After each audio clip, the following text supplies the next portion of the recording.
Тәлгат Нуруллин тумышы белән Фома авылыннан 5 балалы гаиләдә үсә. Чарада аның 3 кыз туганы да катнашты. Тәлгат ул безнең тырыш, акыллы, хезмәт яратучан, кеше яратучан иде. Яхшы укып мәктәпне бетерде, техникумны тәмамлады. Ил алдында бурычын 2 елын Кандагарда Афган җире хезмәт итте. Бөтен булган гомерен ялкынланып яшәде. Кешелекле, игелекле булды. Тәлгат Нуруллинны үзе укыган Фома мәктәбендә дә бары тик яхшы яктан гына искә алалар. Тырышып белем ала ул, бигрәк тә математикадан көчле була. Түбән Кама шәһәрендә укый, төзүче һөнәрен үзләштерә. Шунда Илгиз Гыйләҗев белән дуслаша. Егетләр икесе дә Афганстанга эләгә. 1980-82 елларда бер үк вакытта хәрби бурычын үтәсәләр дә, егетләргә чит җирдә күрешү насыйп булмый. Хоккей турнирын оештыручы дусты Тәлгат истәлегенә кубок ясатып, махсус яздырып кайтучы да Илгиз Гыйләҗев.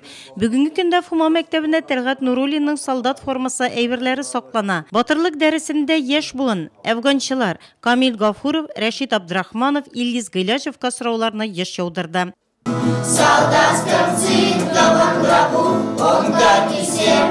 Зирекле авылында яшәүче Әминә Шәйхетдинованың 3 улы да Афган җирендә хәрби бурычын үти. Әлеге батырлык дәресләрендә ул һәр елны катнаша. Улларының истәлекләре белән уртаклаша. Коръән Кәримне аят сүрәләр укып дуа кыла. Безнең балаларны зурлаган кешеләргә, үзебезне зурлаган кешеләргә, шушы Фома мәктәбендәге булган укытучыларга, балаларга барсына да Алланың рәхмәте яусын. Батырлык дәресе белән бер рәттән укучылар бездә үз көчләрен сынады. Хоккей турниры бу ел 7нче тапкыр үткәрелде. Анда районның 5 мәктәбеннән командалар катнашты. Без бу хоккейда катнашуыбызга бик горурланабыз.